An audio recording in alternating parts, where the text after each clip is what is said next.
Welcome to the High Performance Hockey Podcast. Today we're joined by co-founder of MBSC, Mike Boyle. Mike Boyle is one of the foremost experts in the field of strength and conditioning. He currently spends his time lecturing, teaching, training, and writing. In 1996, Mike co-founded Mike Boyle Strength and Conditioning, one of the first for-profit strength and conditioning companies in the world. Mike had spent close to 30 years as a head strength coach for the Boston University men's ice hockey team. He was a member of the 2013 World Series champ Boston Red Sox, also a strength and conditioning coach for the U.S. women's national team in '98, which won a gold, and in 2014, which won a silver. Mike has been a mentor of mine since really getting into the coaching profession, and we speak today about his life, the impact that his father made, Arthur Boyle, the impact that Jack Parker made at Boston University, and his experiences with the women's national team. It's a fantastic episode. It's much more of a conversation than any kind of an interview. Two friends speaking amongst each other, and it was a fantastic episode. Hope everybody enjoys.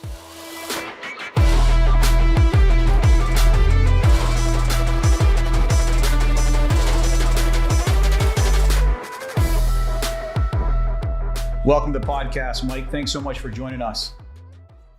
Thanks for having me, Ant. You know that I could talk to you for 2 hours just talking anyway. So the fact that we're going to record it and somebody else gets to listen is a bonus. It's awesome, and I'm really excited to speak with you. Before we get started, I can speak for so many strength coaches, and thank you for all that you've given me in my career. You've been doing this, since I was in diapers. And I think I've told you this face to face, but I need to tell you this. You were my first big mentor and person that I looked up to in strength and conditioning. And for a lot of different reasons, I think two, though, were the biggest. Number one, you always found ways to make very complex things very simple for me to understand. And number two, the kind of person you were. You never turned your nose to anybody. You were always cordial at seminars. You always made time to speak to everybody. And I think those are two of the things that I think anyone that meets Michael Boyle that really gets to know them can really appreciate about you. So I wanted to start off, Coach, by thanking you for those qualities, and thanks for being a leader in this field.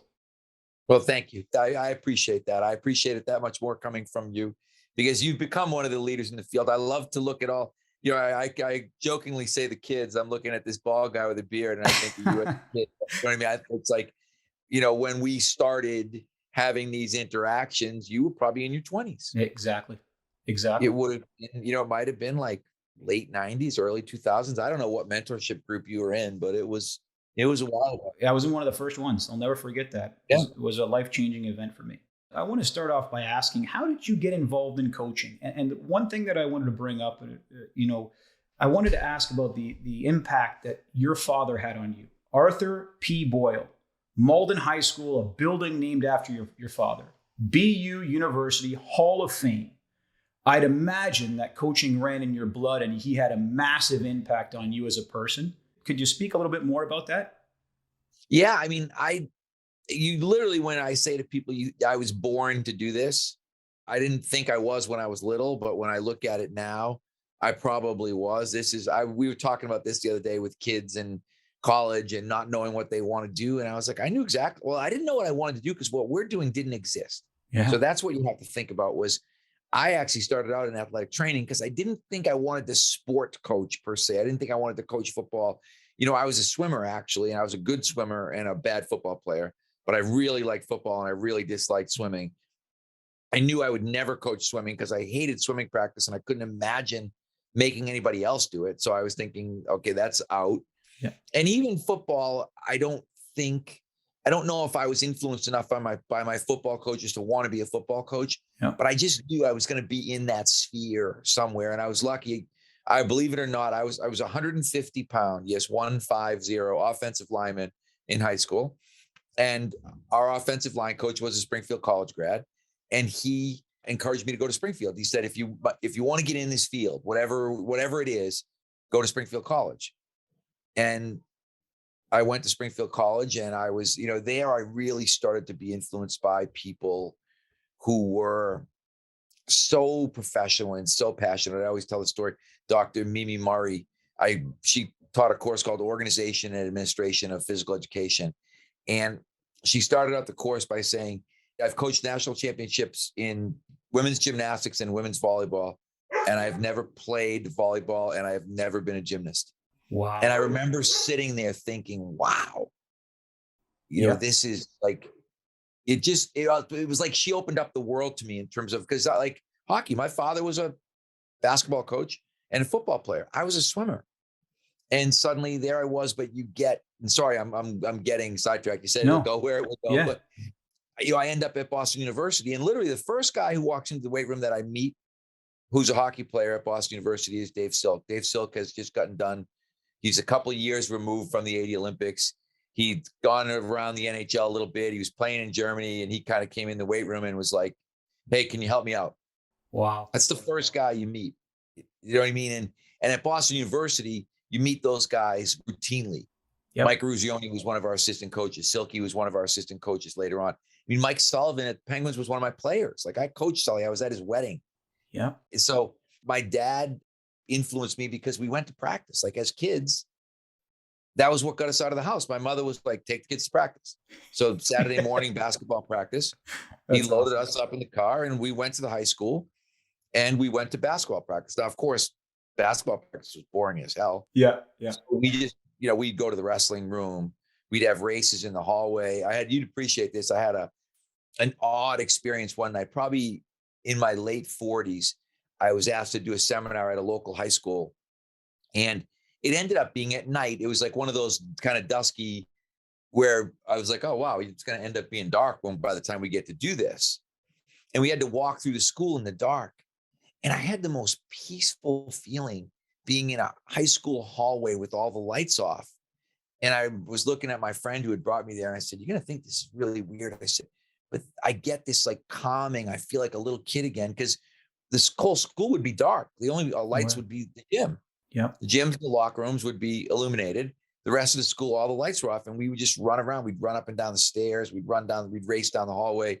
We'd go to the wrestling room and wrestle. There was an old Universal gym. We'd go down and play with the Universal gym. Yep. Which was probably my introduction to weight training. So I was very much, luckily, born into this, and then was lucky enough to go from being in a place where I was influenced to a place like Springfield, where I was probably, I don't know what the word is, ignited. I think if we look at a coil, if we look at, the ignition period, like you get to Springfield, and I saw people's story. If you follow the NFL, Mike Wojcik is my dorm director.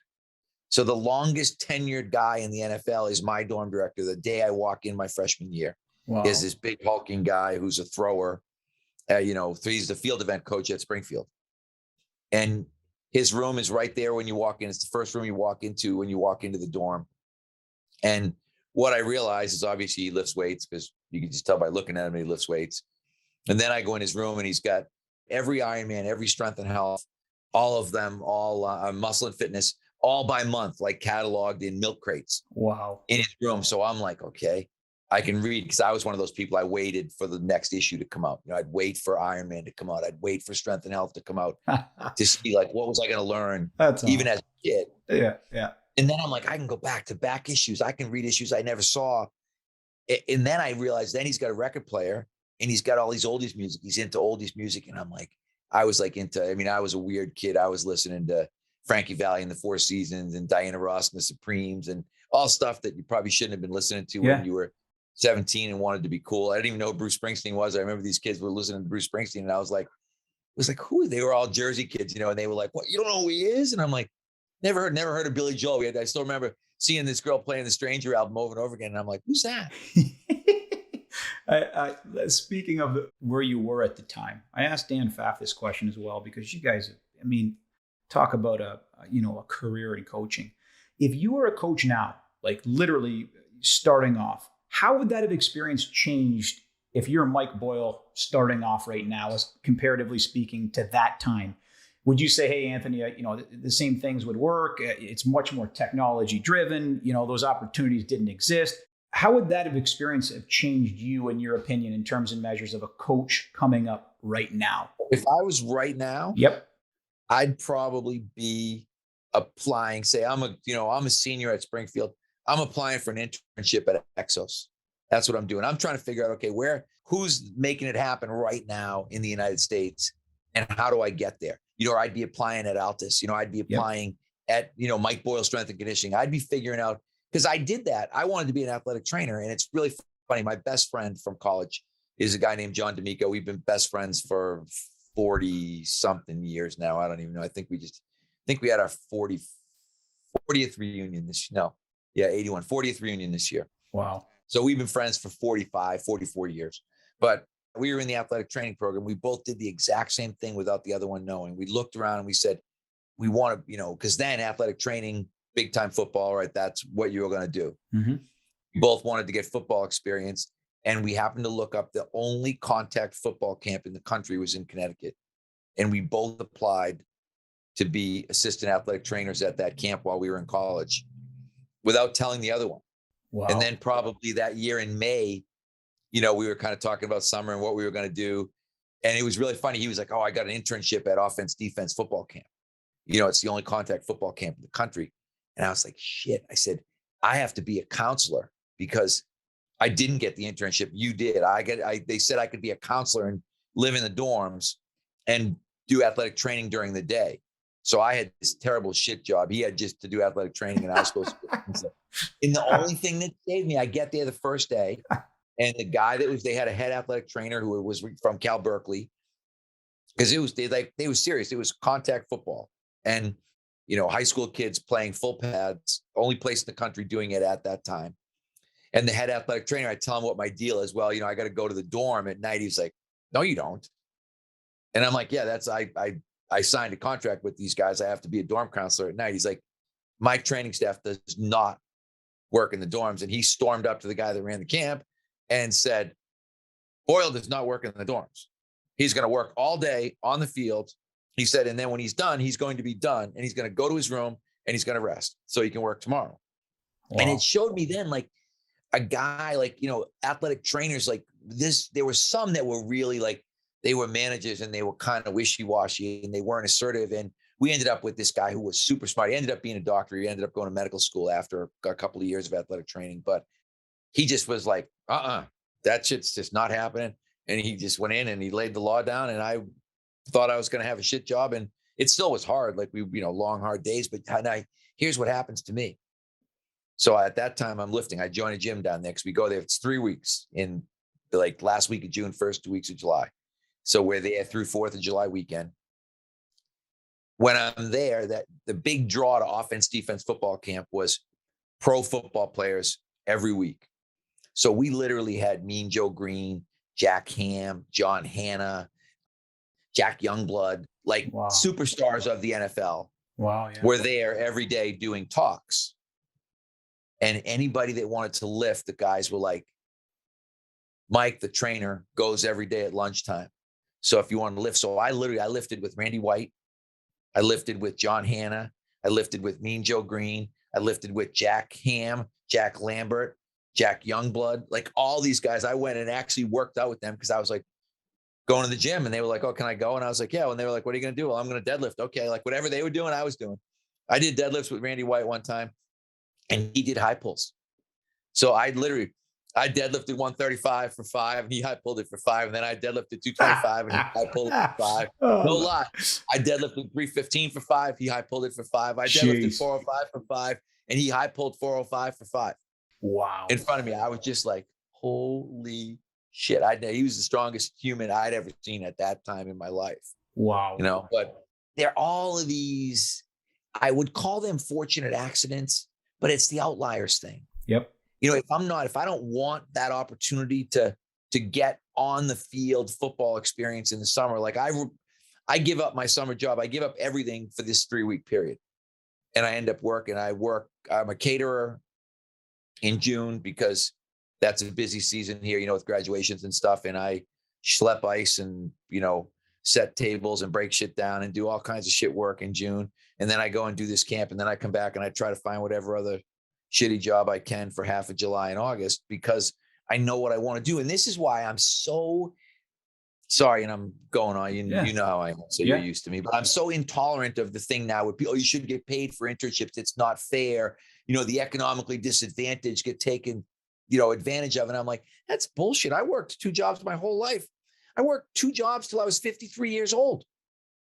Isn't that a unique story in itself? And I hear somebody else, I should get paid for my internship. I don't think, it's not fair. Sure. And I'm like, you can stick fair where the sun don't shine. I don't want to swear on your podcast, but I worked at BU for almost 10 years, part-time. Wow. And everybody says, it's different because you're Mike Boyle. And I'm like, well, in 1982, Mike Boyle was volunteering to work with the basketball team at Boston University. Take us from this time in your life, and maybe it's rewinding or fast forwarding. You're at Springfield College. You spoke a little bit about this professor named Mimi that said that she was able to, or he was able to coach at a high level without playing the sport, and it led you to be really perhaps a unique moment in your life. How did you wind up at BU? Same way. The athletic director played. So my father, as we said, was in the Hall of Fame at BU. My father played at BU when they were a national power. They played Syracuse, they played Army. They were, it was different football then at Boston University. But his teammate was now the athletic director at Boston University, and they had an assistant athletic trainer position come open. And my dad called him up and said, hey, my son went to Springfield for athletic training, and he'd love to interview for this job. And I interviewed and I got hired. And I did it for 4 months, and I realized I hate athletic training. Wow. Which was kind of a bummer, thinking, okay, I spent 5 years in college and I put in all this time to be an athletic trainer. Yeah. At the same time, it's like I was looking to the side and thinking, but this strength and conditioning thing is happening. Yep. Mike Wojcik had gone to Syracuse and had gotten a job. He was the football strength coach and the track field event coach. So he had like a dual role position. Rusty Jones, who's now in Indianapolis, was also at Springfield at the same time I was there. Okay. He was a GA football coach at the time. And Rusty had gone and was working in the USFL for the Pittsburgh Maulers and for the Pittsburgh Penguins. Yeah. And so I knew 2 guys that had graduated from Springfield just ahead of me who had jobs as strength coaches. And I was thinking, this is going to be a job, and I'm going to make it my job at Boston University. Wow. So I quit my athletic training job. People like, you're quitting. I'm like, I'm quitting. And they're like, what are you going to do? And I literally was like, I'm going to go across the hall to the weight room, and I'm going to sit down and I'm going to tell people that I am the new strength coach. And that's exactly what I did. I walked, literally the weight room was across the hall. It was about 700 square feet. The training room was actually bigger. The athletic training room was bigger than the weight room was at that point in time. And I walked over there and I was like, I'm the strength coach. And people had seen me because I was kind of still lifting, and I'd competed in powerlifting. At that time, I was pretty strong.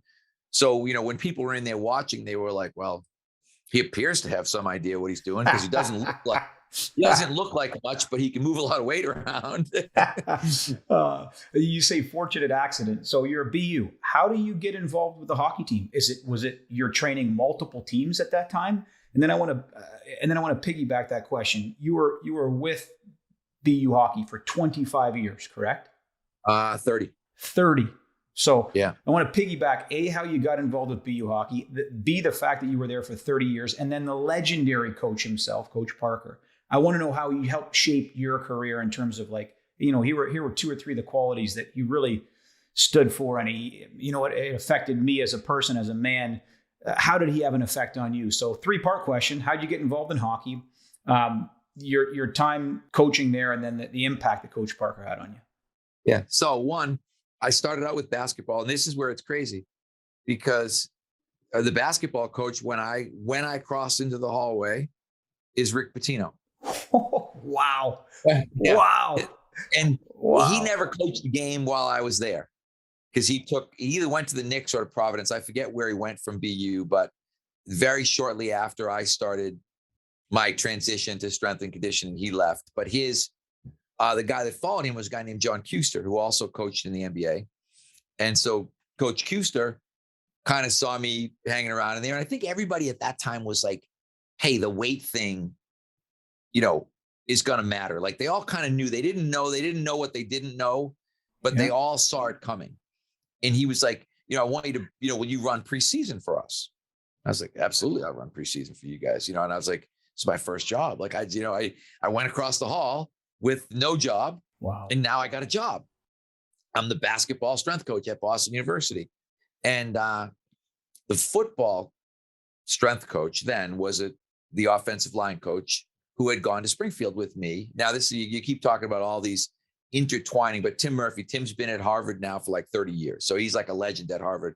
But Murph went to Springfield with me, grew up right where my summer house was. So I'd known him since we were both in high school. He was 2 years older than me. And I went to him. I literally wrote up a proposal, and I went in and I told him how I'm going to reorganize the weight room. I'm going to get the Nautilus shit that's in there out of there, and we're going to run a real program. And I have this, I have the way the program's going to be run for him.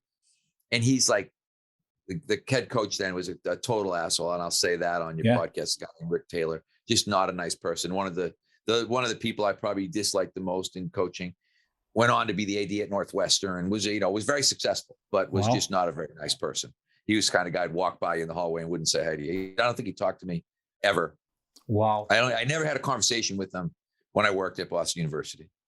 He told me things, but I never had a conversation. He never asked, how I was or, what my story was. But so Murph was like, Coach Taylor's never going to go for it. I said, well, he's definitely not if you don't ask him.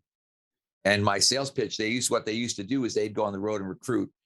And one coach would stay back and run the weight program that Murph had written up. So he'd write the weight program up, and whoever the coach was for that week would supervise the program.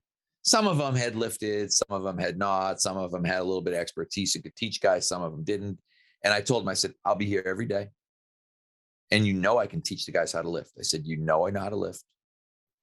And he went to Coach Taylor, and Coach Taylor, I think, was smart enough to know, okay, I'm going to get something for free here that I don't have right now. So he let me do it. And then at that time, then the hockey coach is Ben Smith, who was the 98 women's Olympic coach, was our assistant at that time. And he took notice of what was going on. And he was, he had been getting it stuff. They had bought bikes. They had bought the Fitron. Remember the Fitron bikes? I don't. That's probably outdates me. I don't even remember that. It was a nice mechanic bike. But they started buying these Fitron bikes, and they were doing bike workouts, and they were trying to, same thing. Everybody was trying to get into it. And then he came to me and said, I want you to work with hockey. Wow. And at that time, that's what I always tell people. It's like, you're smart enough to know to come in out of the rain, right? It's like, okay, it's raining, I'm getting drenched, I'm coming inside. Now, hockey, we're playing for the national championships in hockey. We're not 1AA football. Yep. And no knock. I loved 1AA football. It was probably some of the most fun coaching experiences I ever had, but it was just a different animal. Basketball was trying to make the NCAA tournament. Football was hoping to make the 1AA playoffs. Wow. Hockey was thinking, we can win a national championship. We got guys on our team that are going to go to the Olympics. We've got guys that are going to the NHL. We've got a whole different animal here. Yep. And so I kind of realized, all right, I'm going to put some energy into this hockey thing. I'm going to start figuring it out. And then I started getting into reading about speed skating. I found manuals. You'd love this manual. Diane Holum. You don't even know that name, but nope. She was Eric Hyden's coach. Yes. Okay. So she was the queen of Northbrook, Illinois, which was the speed skating hotspot of the world probably at that time. And she had written this little pamphlet on speed skating. So I start reading about speed skating and start trying to figure out skating and power and all of this stuff. And what I start to figure out, this is the epiphany, and you've probably read it somewhere in our conversation, and this goes back to Mike Sullivan. So Sully's the Penguins coach now, but Sully is probably a sophomore when hockey really decides they're going to buy in. I dabbled in it probably for 3 or 4 years with guys who didn't really want to be part of it. We had some kids that really cared, some kids that didn't. Coach Parker was kind of like, I'm not going to make guys do it. It was kind of typical old school stuff. Yeah. And I remember in, I think, 89, we had a losing season. We had one losing season while I was there, and it was that year. Wow. And he came to me and he said something like, what do you think? And I said, I think we got a bunch of guys who don't give a shit. We got a bunch of talented guys. They drink too much. They have too much fun. They're the kings of the campus. They got beautiful girlfriends. They go out 3-4 nights a week. They go out the night before the game. They will live in old school hockey rules. And he said, okay, I still remember the meeting. He said, everything's changing. And he said, and he's saying to me, how does it have to change? I said, these guys have to train in the summer. Wow. We get guys that live 30 minutes from here who don't work out the whole summer. They don't even come in here. And he literally goes, they will now. He said, you tell me what you want them to do. And this is where, I was influenced, because the coolest thing about Coach Parker, now he retired, I think he was 70, maybe. But when he started, he was like this young, aggressive, smoked cigarettes, yelling, screaming. And over time, he just kept evolving, getting like smarter and smarter. Our practices got shorter and faster. Like he was always listening to smart people and integrating what they said. And I remember he looked at me, he said, what are we going to do? And I was like, we're going to eat breakfast. We're going to get up in the morning and work out. We're going to lift, 4 days a week in the summer and 2 days a week during the season. And he was like, make a list. And I still remember. So I make the list. He goes, okay, we're going to have a team meeting. He walks in the team meeting. He looks at everybody. He said, okay. He said, here's how this is going to work. He's like, this was May. He was like, Mike's the head coach from now until October.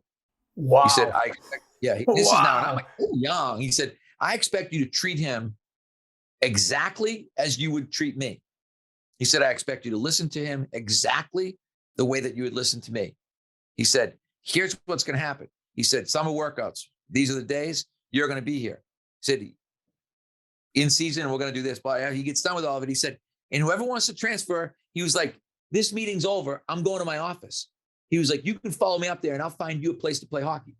And he walks out of the room. Wow. And how old were you at this time? Oh, God, I might have been 30. Jeez. I mean, it would have been probably 89. So what's that? 32 years ago, 31 years ago? Wow. I'm trying to think. So 2020, 20. Yeah, it would have been like 30, 32 years ago. So I'm sitting there. So I'm 30 years old. And I'm literally sitting there thinking, because Jack Parker, even at that time, he's a legend. He'd won a national championship in the 70s already. And I'm like, okay, Jack Parker just basically appointed me, head coach for the next 6, 7, 8 months, whatever it was. Wow. And told these guys, and I used to tell guys all the time, guys that started arguing with me, I'm like, hey, our weight room was down in the basement. It was 2 stories below his office. His office was literally 2 stories up, right at the end of the same hallway. I'd be like, go up and talk to him. No one went up the stairs ever. Not one kid ever went up the stairs to talk to him because they knew the answer. Yeah. Because it was funny because he had a singular losing season. That's crazy. He said, never again. He said, we're never. I remember he was in the meeting and we had 6 guys that were supposed to make the Olympic team in that year. And he told the guys that, he goes, I got 6 Olympians on my team. He said, I can be 10 and 20 or whatever we were with walk-ons. He said, I don't need any of you. You can all leave. You can all quit. You can sign NHL contracts. You can transfer. You can do whatever you want. He said, because I can take a bunch of walk-ons and win 10 games. Wow. Did that have an impact on you? Because I know that you've always been fond of saying throughout your career, hey, I'm not going to apologize for learning. If I need to change something, I'll change it. That's called learning. Was that Coach Parker's rub off on you, or hey, I think he was a big part of it. He was a big influence on me in just about every area, like how he treated people. Yep. How he handled situations. Because the one thing about Coach Parker, so people don't. Coach Parker is like a mysterious guy in the sense that very few people know him well. Yep. Whenever I meet anybody, he goes, "Oh yeah, Jackie and I were good friends." I'm like, "No, you're not." So I don't know anybody that calls him Jackie. You would know. You would know. Yeah. Yeah. Right. And I'd be like, I'd always ask, but he's like, yeah, I know him. I know him from Somerville. I grew up with him or whatever. But I'm like, these guys, he had very few really tight friends. He had a very small circle of people and he liked it that way. Yep. But the thing with him, so we went through 1995, Travis Roy breaks his neck. First game.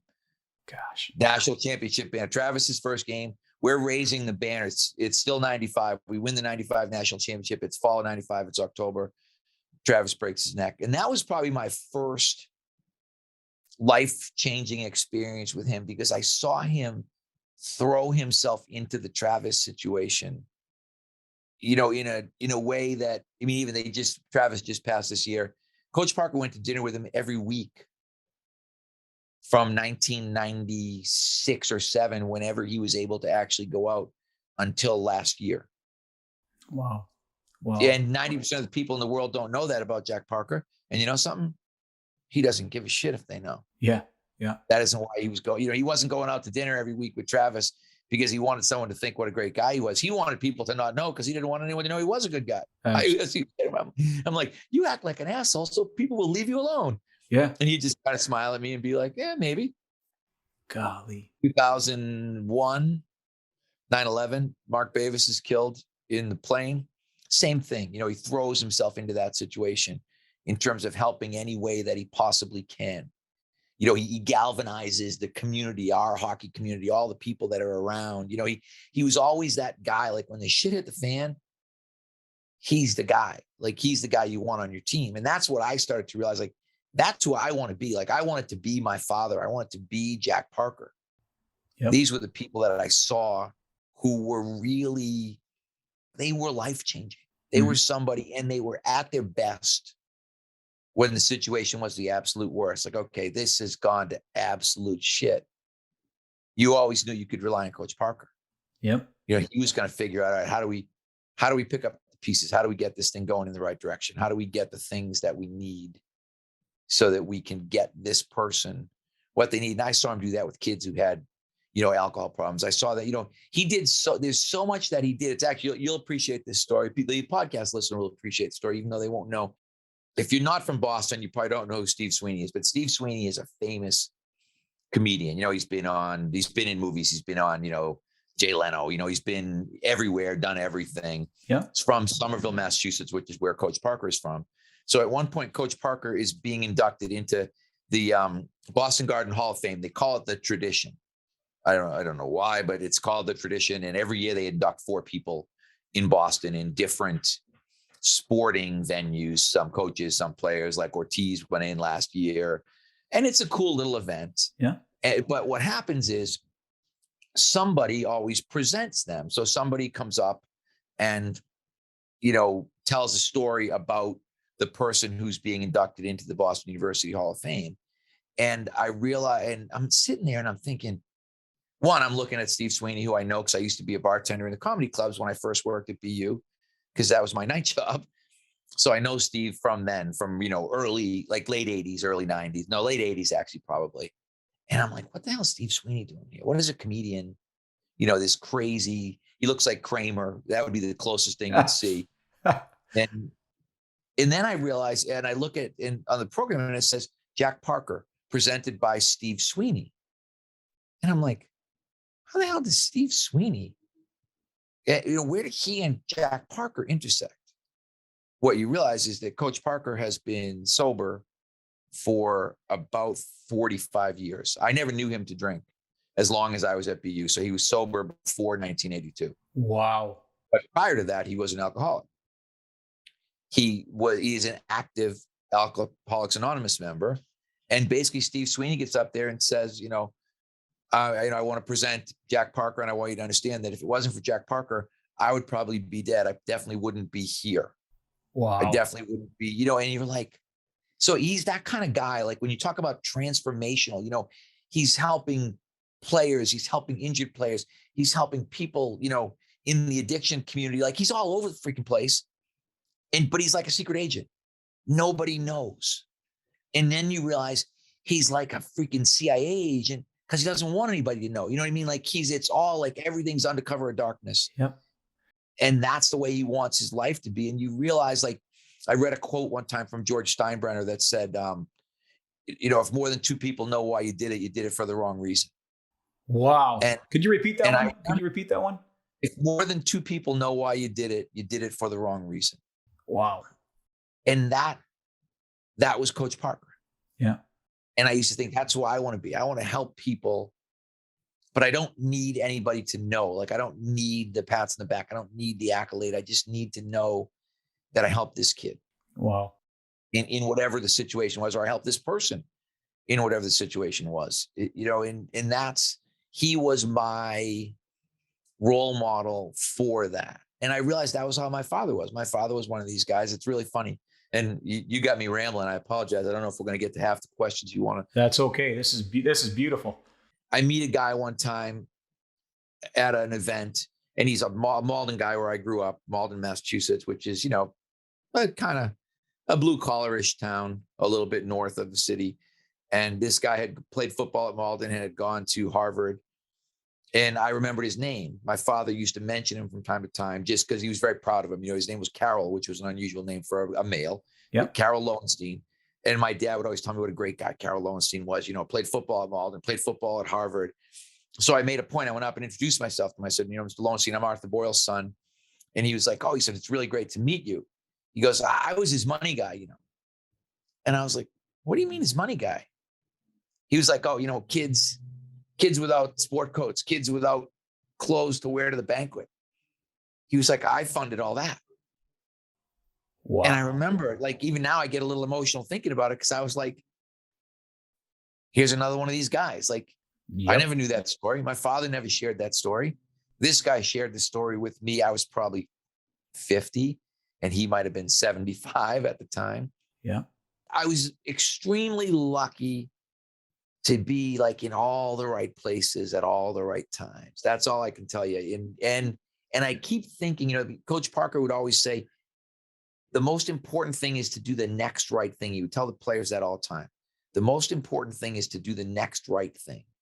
Wow. And I adopted that. I would always think okay, what's the next right thing to do? That's what I'm going to do. And that'll lead me where it'll lead me. Wow. Well put. So you're a BU, you're with Coach Parker. First stint, and correct me if I'm wrong, USA Hockey, 91 through 99. You were in USA Hockey. If you were part of the USA Hockey from 91 through 99. Is that correct? Sound right? Probably, yeah. That might have been when we started the national program with Coach Jackson. I don't have the dates in my head, but yeah, it's probably around there. And then layoff. And then myself, Sarah Cahill, Kevin Neal, we had the opportunity of working with you, which was an amazing, amazing opportunity in 2014. Take us back. How did you get involved in USA Hockey? USA Hockey was Smitty, Ben Smith. Actually, it wouldn't have been 91 to 99 was the Bruins, actually, now that I think about it. Okay. And then the USA Hockey would have been 96, 2 years prior to the 98 Olympics. Okay. Ben Smith now, who had been our assistant. And this is why, and let me go back just a step and say, Sure. This is why you always treat everybody like they're going to be the most important person in your life. Yep. You don't know who the next important person in your life is going to be. So you don't know who the person is that makes that connection for you. I'm going to fast forward briefly, but when I'm working for the Bruins, I end up, Cam Neely's hurt, and I end up thinking, well, I'm going to throw myself into this thing. Everybody's saying he's done. Everybody's saying he's never going to play again. I'm not so sure, and then, I start studying Gary Gray, I start studying, but one of the guys I'm working with is our physical therapist at that time. Fast forward 20 years later, he calls me up and he says, I need a personal trainer for John Henry. He's now working for the Red Sox. And he's like, I need a trainer for John. He's got some health issues. I need somebody really knowledgeable about dealing with somebody, who's got a back problem and a shoulder problem and a neck problem. And he's like, would you do it? And I was kind of like, oh, I knew John only by reputation at that point in time.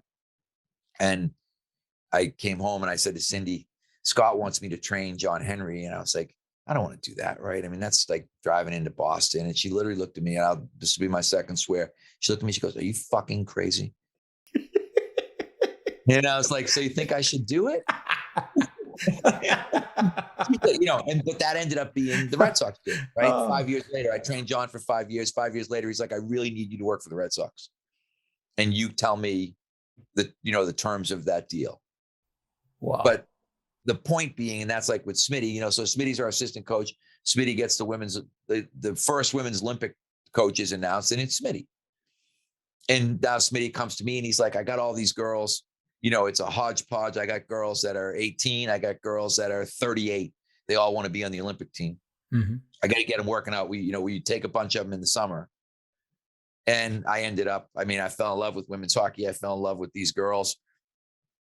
And we ended up, I think we had 40 of them that trained that first summer that moved to Boston. Because most of them were a lot, there were some from Minnesota. They were spread around, but there were a lot of them because at that time it was basically Providence, UNH, Brown, and Harvard were they were the only women's teams really that were playing high level Division I hockey. So everybody was Boston based. So we had all these women trained, but then you talk tomorrow my daughter goes to BC to play for Katie King. Katie trained with me for 3 Olympics. That's crazy.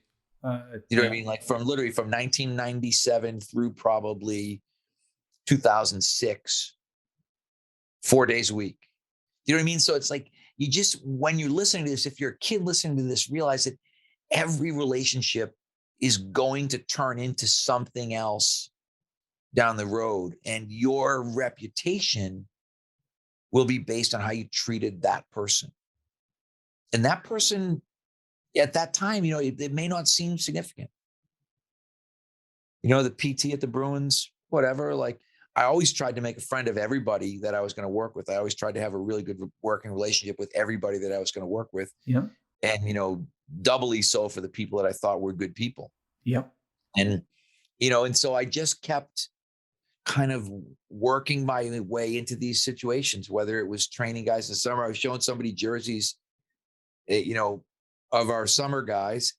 And, I've got now, I think I have 2 head coaches, at least 3 general managers, and 2 presidents.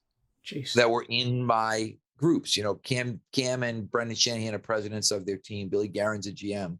Actually more, Donnie Sweeney's a GM. Tommy Fitzgerald's a GM, and, Mike Sullivan's a head coach. Sean Hines is a head coach. These are like, there's just so many people, but they were all athletes or players. They weren't who they are now. And I think that's the important thing for people to realize, is that you don't know.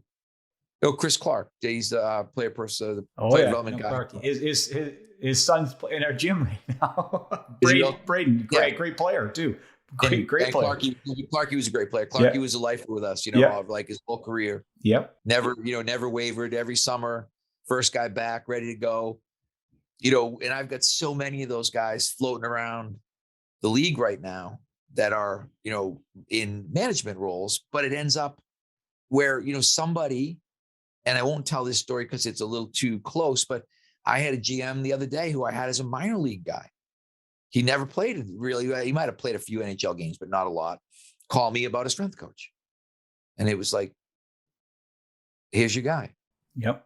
And it's the relationship that I had with that minor league guy. And that's where I think, it's how you treat the AHL guy when you're in the NHL. Yep. Guys remember that stuff. Guys remember all of those things. When I was with the Red Sox, one of the things I made a point of was to learn all the minor league guys' names, particularly the older minor league guys. Because I said, okay, if you want to create a really good impression on the major league guy, it's that you're going to coach that minor league guy who maybe never is getting there, maybe is past his prime, but you're still going to give that guy the best opportunity that he can have to get back in the game. And I had one of those, one of my really good friends, Jeremy Blythe, he pitched a couple games for the Yankees at 30. Wow. Trained with me for like 6 years, 7 years. How rewarding is that, huh? Oh, it's like unbelievable. He's going to get called up. He's going to pitch at a freaking major. He's going to be able to have that experience of, I pitched in the majors. And it's the same thing when you see the guys, whatever, NHL games. It's just so, and I know I'm rambling, but there's so much of this that I think, and this is where you talk about like data and analytics. Coaching is a people business. It is not a data business. We're not dealing with computers. Yeah. And maybe people would say, I'll be that guy. He's a dinosaur. It's passing him by. And I don't think so. I think I could go to an NHL team tomorrow and be successful as a strength and conditioning coach with, my limited data skills. I'm pretty good at Excel. That would be about the extent of my data skills at this point in time. But I'm really good at the human part of it. And I think we always call that a soft skill. I don't think that's a soft skill. I think it's a hard skill. Like you gotta work at that. Like I think you need to. I think it's a combination of like the emotional intelligence, having a heat meter, knowing when to say what to say. But the old saying goes, right? I believe it was a former mentor of yours that said, "We coach people, not weights." Right? We train dogs. We coach people. And unless you're able to communicate that and why it's important to somebody, and more importantly, not speak down. And when I say speak down with the technology part, you're speaking over somebody's head. You've got to put that into context. Why is that important to somebody? Right. Well, I can tell you, I've had NFL guys come to me, and that now they have, because they've brought in a lot of European staffs. Sure. And the guys are, and I'm like, what's it like? And they're like, fuck, I don't know. We do a bunch of stupid tests. I have no idea what any of them mean. They have all these data, like the guys like, we jump on force plates. All I know is my vertical jump went down 10 inches. And I'm like, oh, that's great. That's pretty reinforcing. I'm sure you're pretty happy about that. They're like, yeah, I have to, I lift. I don't lift a heavy weight. I have to see how fast I can lift it. I don't understand that. I jump on this thing where my score is way lower. And, and you realize and people look, oh, these are all advancements. And I'm like, I don't know if they're advancements when the players aren't buying the advancement, and you've got a bunch of disconnected, disengaged guys who look and think, they brought a bunch of people here from a country that doesn't play hockey, who has no understanding of the game, no understanding of me as a person. And now they're going to tell me how to get better. Sure. One of the things I did when I went and worked for the Red Sox, every guy that was there, I said, you got here without me. And I'm well aware of that. Wow. I like that a lot. So we're going to have a conversation about how I can help you. But I appreciate the fact that I didn't help you. You got here without me. Some of my guys, I can look at Mike Sullivan and say, I know how you got there. I watched it from the time you were 18 years old. It's a different story. Sure. But when you just walk into, whether it's the Red Sox or the Bruins or whatever it is, Ray Bourque didn't really like to lift weights. Yeah. Okay. You know something? You're the best defenseman in the game, and you don't really, he's he would lift, but he wasn't into it. And I was very accepting of that. He wanted to ride the bike for 45 minutes. Well, you know something? It doesn't seem to be making you worse. It might make some other guys worse, but it's not making you worse. Yeah. If you want to do it, you go right ahead. But I'm still going to try to figure out how I can help you. Sure. Speaking of that, what were challenges working in a quad cycle for Olympics? Whether it's the 2014 Olympics, whether it was, correct me if I'm wrong, was it the 98? Am I right? Yeah, 98. The challenges on Anthony, and you know this very well, the challenges are always the administrators, to be honest. Okay. Always. Communication with administrators. What are your thoughts? I'm thinking with administrators, expectations from administrators, lack of understanding from administrators. The worst part about our job is that most people who are either hiring us or supervising us have no idea what our job actually entails and or how to do it. And what they start doing is they start meddling in the process. Sure. They're interested observers, but now they're influential interested observers, and they can start to try to press for change. Mm-hmm. And that's not unique, I don't think, to the Olympic cycle either. It was football coaches in football. The best coaches, the best experiences I ever had were Coach Parker. He'd be like, Mike, go do your job. I don't know anything about it. I don't understand it. Don't worry about it. But I could tell him, I could go to him and say, we're doing too much of this. We need to shorten practice. We need, when you could go and show him science, he would look at the science, and he was smart enough to know what he didn't know, and then to be able to change and adapt. I mean, when we went, and we're jumping errors here, but 90s, we went to the Final Four, I think 9 out of 10 years. And I think we played in maybe 4 national championship games. We only won 1. When you used to realize that you realize how hard it is to actually win a championship, because literally, I think, 4 final games, won 1 game out of that. 9 Final Fours, managed to get to that Final Four almost every year in that decade, but still only came away with 1 championship. But by the end, we were practicing 45 minutes after January 1st. We were so far ahead of everybody else. We'd cancel practice and still lift. Because he'd be like, oh, the guys are tired today. I'm like, I don't want to miss a lift. He's like, okay, well, just lift. And I'd be like, perfect. And he'd hand me the schedule. Yeah, he'd hand me the month schedule.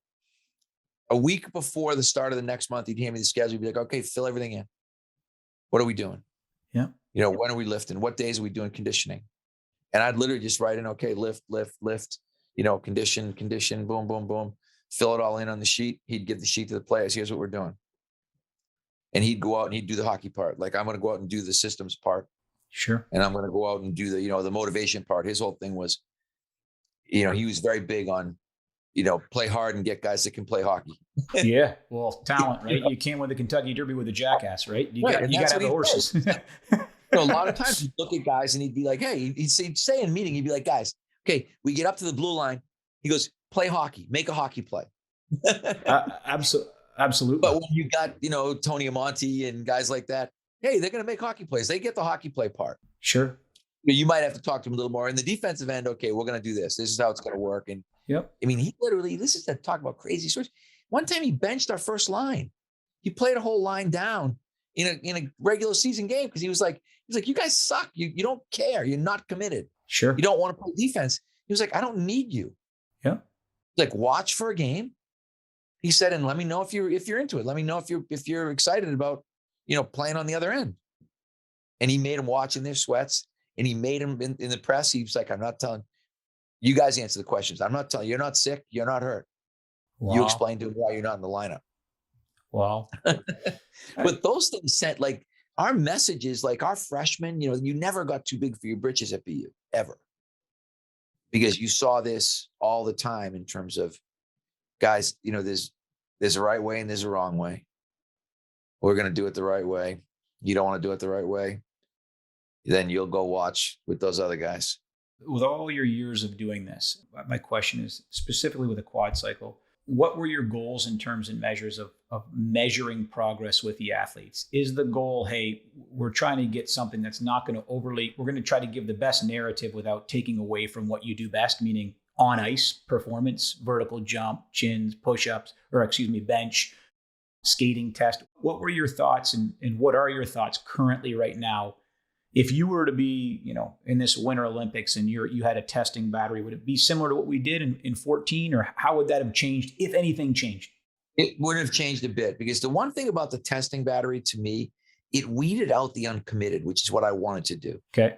Is what you're really trying to do over that 4-year period is you're trying to build a team. Sure. You're trying to figure out, do I have people that are really committed to winning, to self-improvement? Yep. Because the one thing, and you watched it with the Julie Chews of the world and people like that, who, they got faster, they jumped higher, they did more chin-ups, they bench pressed more, which to me was indicative of their training. I wanted them to train. I wanted the most, ideally, what do you want? You want you want the fastest, most resilient team that you can probably get. So you need people that, again, people are sorry, it's women's hockey, but it's very collision oriented at the Olympic level when it's USA versus Canada. And most importantly, though, is I want people who give a shit about the process. Yep. And the testing tells me whether you cared about the process or not. Because if you came in and you were there for some of those, if you came in and you failed tests where, you went backwards, that tells me you don't care about the process. And it tells me you don't care about your teammates. There's all these things that I'm looking at it. I think it's not it's not a numbers thing per se, as much as it's kind of a test of your resolve. Got it. Because I'm saying to you, you're going to get better year over year. And Julie Chew was a wonderful example of that going into that 14 Olympics, because she was literally, she was at the far end. She was probably 30 something, 32 years old at that time. And yet every camp she'd come back and she'd get a little better, whether it was, one more chin up. And you saw it, we had girls go from, when we started out testing, we thought doing 10 chin ups was going to be good. And we got to the point where by the end, Alex Carpenter did 45 for 7. You know what I mean? Like, you're looking at things, women did things that I didn't think they would ever do. And they did them every year that we were there, watching. I can remember Kendall Coyne, and thinking, because, the way the testing, you were there, but, once you could do 10, we made him go to 25 pounds. And then suddenly Kendall and somebody does 25 pounds for 10. And then people are like, what are you going to do next? I'm like, we're going to go to 35 pounds. Yep. And then Kendall or one of those people or Carp does 35 for 10. And they're like, what are you doing? I'm like, I'm going to make him use a 45. And people were looking like, I'm like, yeah, like, getting stronger. I don't think that anybody ever got worse by getting correctly stronger. Let's put it that way. Well put. Yeah. Right. Well put. I think if we were, if it was, squat, bench press, deadlift kind of orientation of the program, then I might look at that and think we might have made some women worse, in the latter part of a 4-year Olympic cycle. Yeah. But we never put emphasis on that stuff. We never did, we never tested them in the squat. We never tested them in the deadlift. We did test bench press because I wanted an indicator of upper body strength. We never maxed like 1 RM. We did reps of 5. Some type of RM test. And all I really wanted from them was a continued commitment to getting better. Don't go backwards. Don't be a worse athlete, because, and the difference was, and you saw it, we had people who didn't train. Yeah. And to me, if you don't train, you don't give a shit. Yeah. You don't care about yourself. You don't care about your teammates. You don't care about the team. You don't care about the sport, but you're talented. I didn't want that. I wanted to make sure that we were weeding those people out. And we did. Over that 10-year period, we weeded a lot of those people out who were, talented but uncommitted. And we had some great sports psych people. I can remember, I don't know if it was Dr. Hacker or if it was whoever was there before her, but talking about the difference between being like, I think it was interested or committed. Huh. Are you interested or are you committed? Yeah. Yeah. And, I used to talk about them all the time. I'm like, I don't want people that are interested. Like, I don't want people to think like hockey's a fun game. Yeah. I want people who are committed to a gold medal effort, committed to the idea that, we're not going to be second to Canada. Yeah. 3 Olympics in a row. And that now, if you look at the way it is, those games are now, it's probably the best rivalry in sport, really. Some people will say 100%. You can almost count it on a 1-goal game or an overtime game.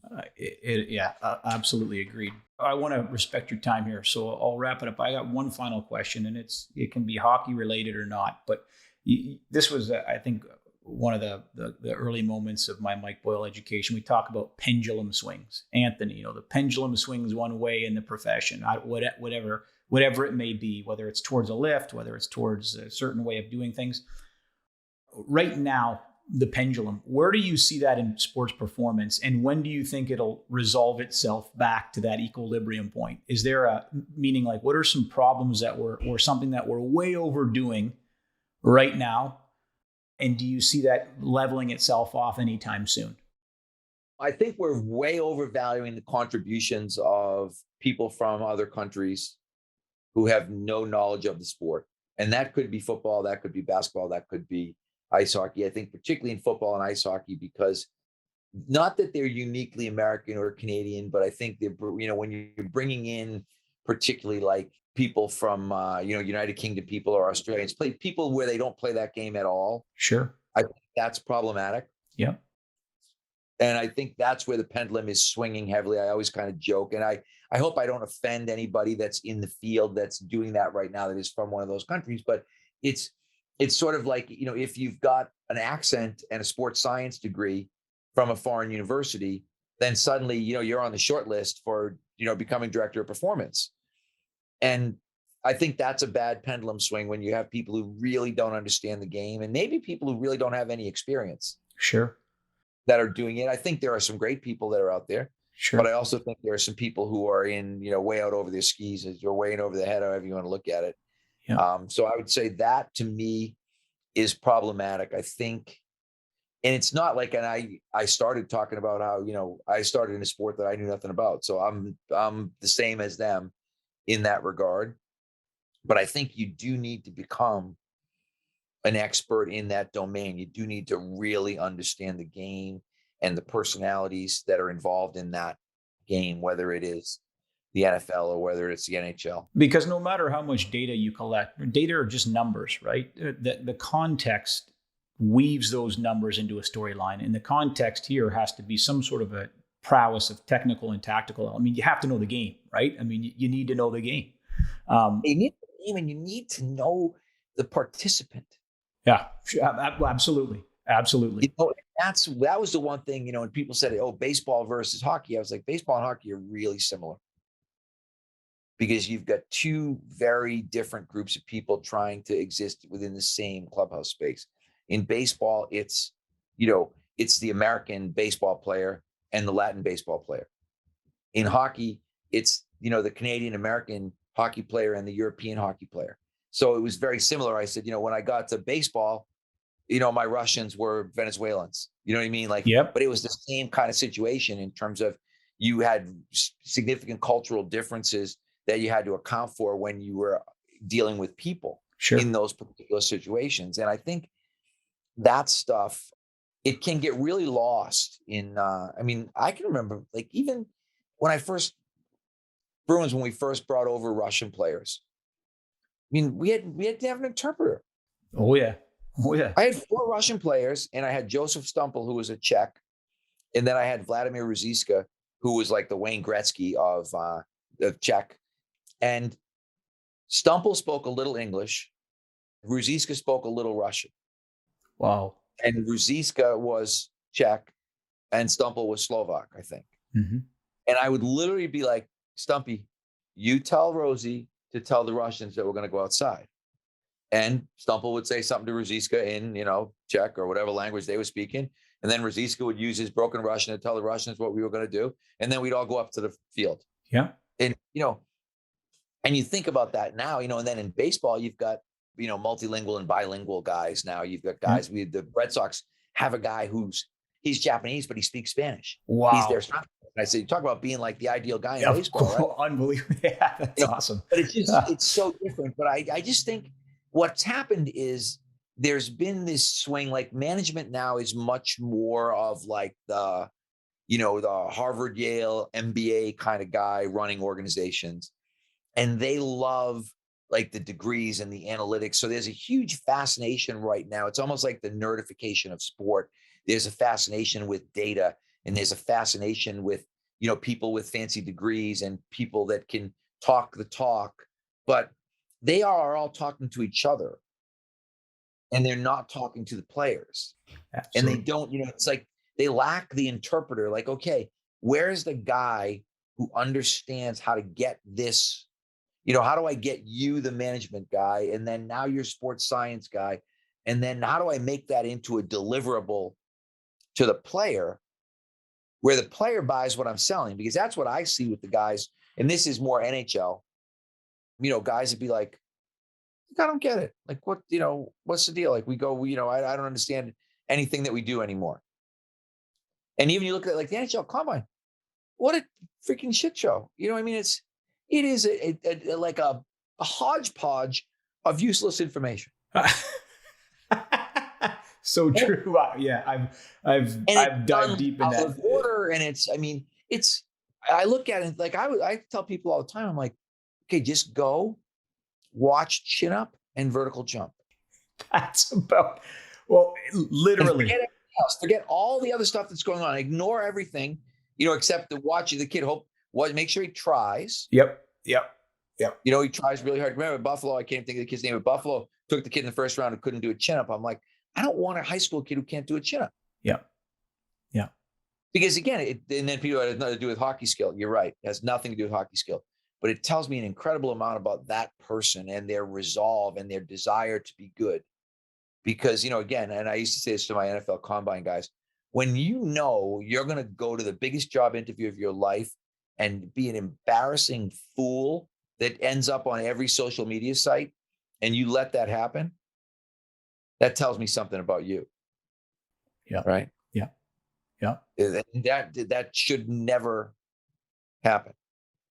Yeah. The Combine, interesting. I look at it and think, okay, again, when I started training guys for the NFL Combine very early on, I think I was the first person to train people for the NFL Combine. I will probably try to take credit for that right now. But I used to say to guys, they already told us what we're getting tested in. We are going to practice the shit out of that. We're going to get really, really good at it. Because I used to say to guys, this is so dumb. Yeah. This is like a test. They literally said 10 question test. And I'm going to tell you what all the questions are. Yeah. And all you got to do is practice the answers. Like, how do you not do that? Yeah. Right. But yet you'd have guys who regularly would show up. I remember seeing a guy one time, a first round pick. This was at USC the year I was in California, and he ran the 5.10.5. And I looked and thought, this might be the first time he's ever done this drill, ever. And he was doing it at his pro day at USC. And I was embarrassed for him. I thought, if this was one of my guys, I'd be horrified that I had a guy out there doing the drill who looked like he'd never seen the drill before. And it wasn't, you're not talking about, this wasn't a Chinese arithmetic drill. Yeah. You know what I mean? This is 5.10.5. Like everybody should be good at it. And he just butchered it. And I thought, that's just pure lack of preparation. And for me, I'm just not comfortable with people who don't want to prepare. don't want to try to get better. And that's the prejudice of our field, right? Like that's, Yep. who do we like? Well, we like people that want to work and get better, because we realize if they show up and we help them, they'll probably get better. And we really dislike people who don't want to work and don't want to get better. Very true. It's a great place to end, Coach. Our guest today has been Coach Michael Boyle. Coach, thanks so much for joining us on the podcast. Anthony, thank you so much for having me.